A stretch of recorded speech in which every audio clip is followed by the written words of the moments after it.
Run away now. It happened at a restaurant where my family and I visited after a long time.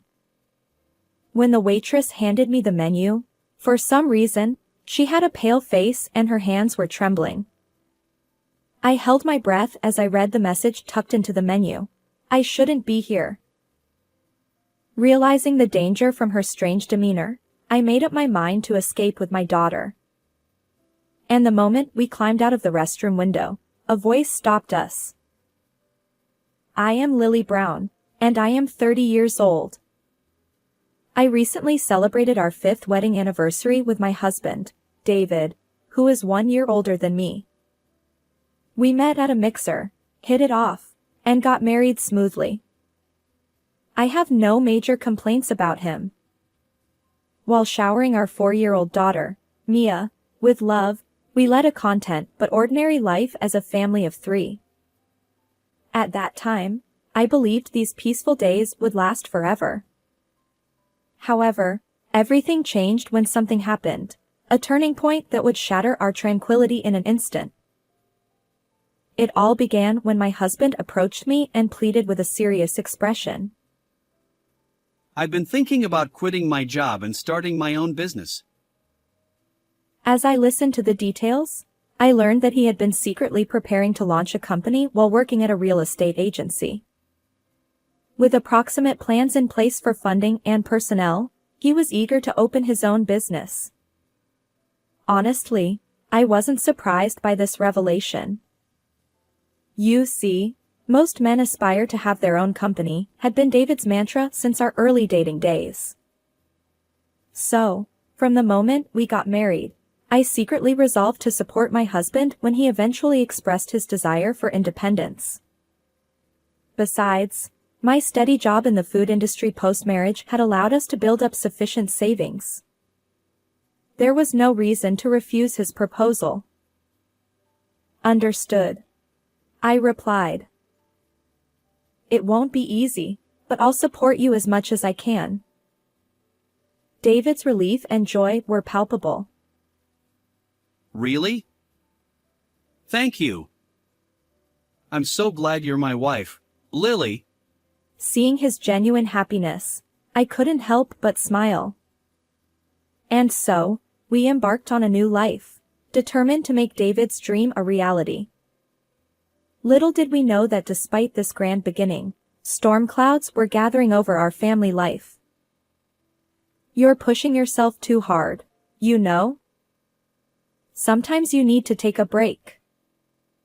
That's part of work too. His response was curt. You're annoying. This is a critical time, so leave me alone. Ignoring my words, he continued to pore over documents day and night. I couldn't help but furrow my brow at his behavior. It had been a month since he launched his company, and David was visibly stressed. The business wasn't going as smoothly as he'd hoped, and some of the employees who initially supported him had left. I never expected everything to go perfectly from the start. That's why I believed in taking things at his own pace, gradually growing the business without unnecessary pressure. Listen. I reassured him. It'll be okay. Eventually, things will work out, and when times get tough, I'll be there to support you. Okay? But then he accused me. You think you're better off because you earn more, don't you? Surprised, I replied. What? No, that's not it. He scoffed. Whatever. Just go away. You're getting in the way of my work. David remained tense, impervious to my concern. But when I saw Mia, our daughter, casting an anxious glance at her completely transformed father, my heart tightened with emotion. However, even after several months had passed, the situation not only failed to improve but worsened steadily. The business struggled to gain traction, and David's frustration grew more intense. Late one night, as he sat in his study, his anguished cry echoed through the house. Why isn't it working? Alarmed, I rushed to the door and found torn notebook pages scattered across the room. David had a habit of jotting down his thoughts in notebooks, but it seemed he'd lost his temper and destroyed them. It's such a waste of notes. Let me help you put them back together, I offered gently. His response was harsh. You're annoying. I don't need this crap anymore. Despite my attempts to soothe him, he stormed out of the house like a sulking child. His behavior had changed dramatically. I couldn't hide my unease. Sometimes he'd lash out, and other times he'd mutter to himself as he left the house. Clearly, his mental state was unstable. We'd been married for a considerable time, but I'd never seen David like this. Initially, I tried to persuade him to take a break, but lately, my goal was simply to avoid upsetting him. Although I'd resolved to support him, he'd become unmanageable. How can I bring back the old David? I wondered, recalling the happier days before he quit his job. I struggled to restore our lost normalcy. However, one day, an incident occurred that I could no longer ignore. It happened when I asked my husband to pick up a simple item on his way home from work. Thank you, but there's something about this curry sauce mix that neither Mia nor I can eat. His response was defensive. What? Are you blaming me for making a mistake? I went shopping, didn't I? I clarified. No, I truly appreciate you getting it. It's just that you bought a different brand than the one I asked for. His anger flared. You're annoying. How dare you challenge me like that, failing as a wife? Despite my gentle admonishment, he raised his right hand and slapped my cheek with considerable force. I stumbled backward, but he didn't even glance at me. Muttering something, he walked away. I stood there, unable to console our crying daughter, my cheek throbbing. I had suspected something was off with David, but I never imagined he'd raise his hand against me. I can't let Mia be in danger any longer, I thought. At the same time, I finally began to consider escaping from him. The expectations I once had for the kinder version of my husband had vanished, and I felt a sense of danger. However, a few days later, something happened. It was a day when my husband suggested, Let's go to a restaurant as a family. It's been a while. There's a place I frequent. His usual tense demeanor seemed to vanish. David took our daughter and me outside with an oddly calm expression. Initially, I wondered if something good had happened, but his sudden change left an eerie feeling, like the calm before a storm. Yet my daughter exclaimed, Daddy is taking us to a restaurant. She looked excited, and I felt guilty for causing anxiety at home. Despite my suspicions, I decided to go out. The first sense of unease hit when we were led to our seats. The waitress handed each of us a menu booklet. I noticed her hands trembling slightly.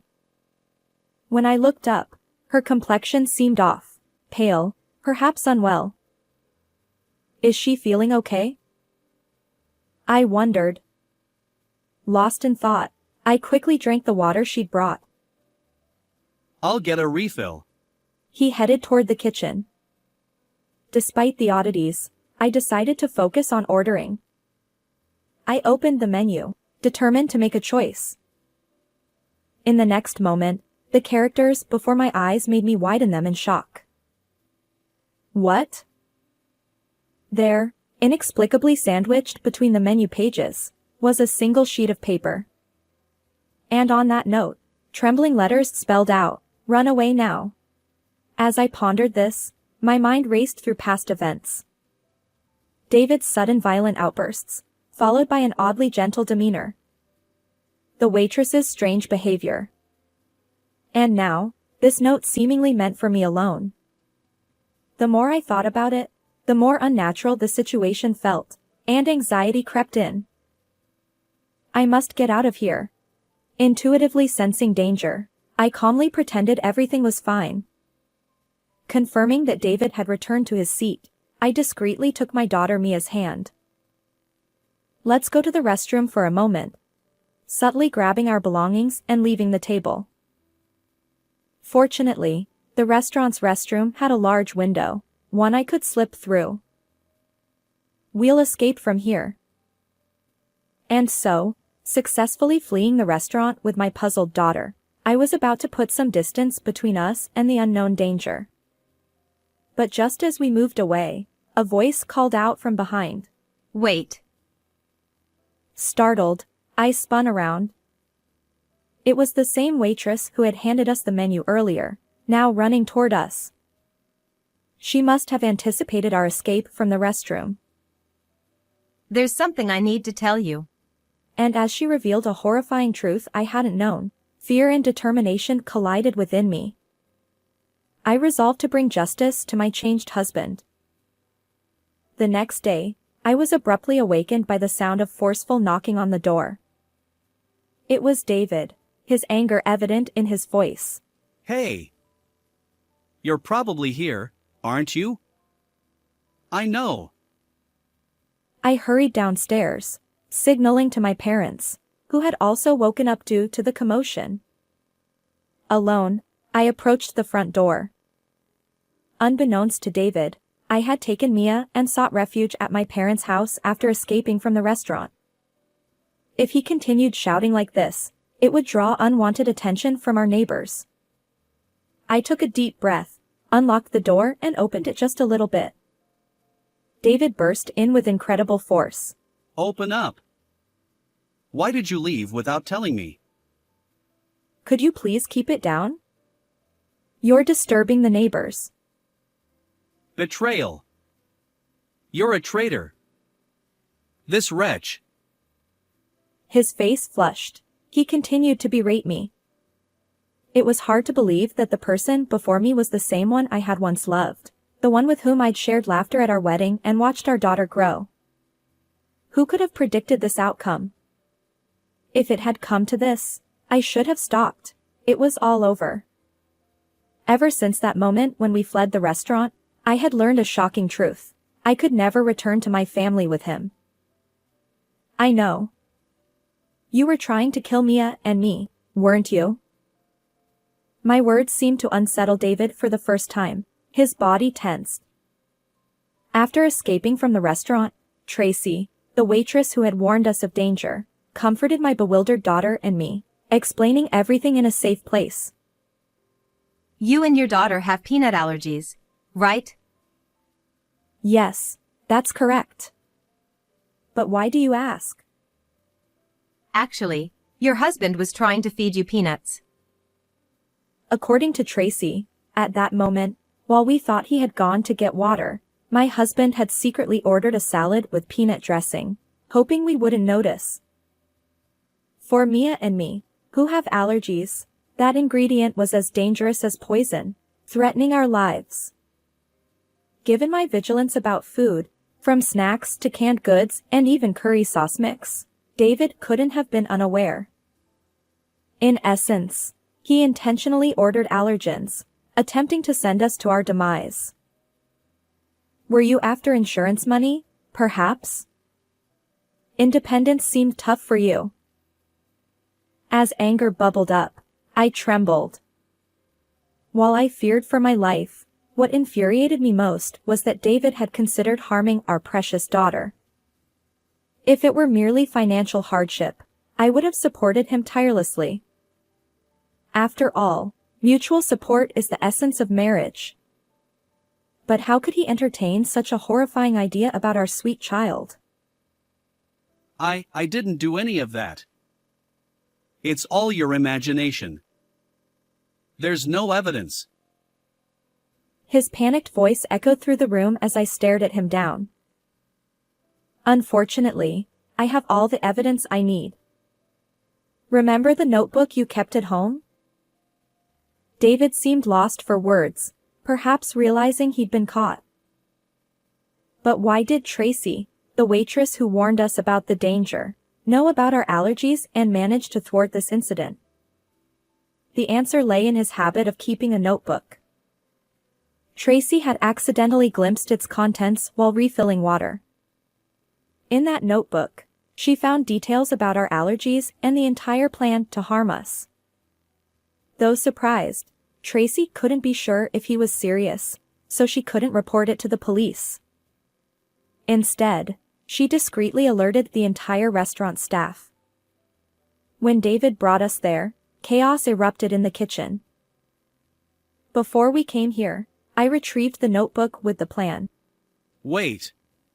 Return it. Without that, I continued.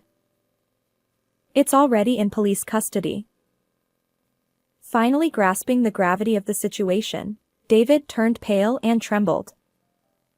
I found the incriminating notebook in the study. As a witness to the fact that he intentionally ordered a menu item containing peanuts, I took Tracy with me and rushed to the police station with evidence. The police promptly accepted our complaint as a case once they reviewed the surveillance footage from the restaurant, which clearly captured David's behavior. My parents reported it earlier, so the police will arrive soon, I revealed, my ears attuned to distant sirens. As I stared at my pale-faced husband, he began to panic. I'm sorry. I didn't mean it that way. Please help me. Tell the police it was a misunderstanding. He desperately pleaded with me, tears streaming down his face. That's impossible, isn't it? My husband stammered. The company is on the brink of collapse, and I need money. That's why I'm so sorry, forgive me. But as I coldly dismissed him, his apologies fell on deaf ears. No matter how happy our days had been, I couldn't forgive this man who had threatened my life and that of our precious daughter. Make amends properly. I pushed him away. David slumped, defeated, as if he'd given up on everything. After being taken to the police station, my husband was promptly arrested for his actions in this case. Naturally, the company he had started collapsed, and he won't be leaving prison anytime soon. Our marriage couldn't survive this ordeal, and we divorced. Through a lawyer, I am seeking $30,000 in compensation from my husband for both myself and our daughter. Having completely severed ties with him, my daughter and I have moved to a new town, where we now enjoy peaceful days. My focus is on showering my daughter with love, ensuring she never feels lonely. How did you find this story? If you enjoyed it, consider subscribing to our channel. Until next time.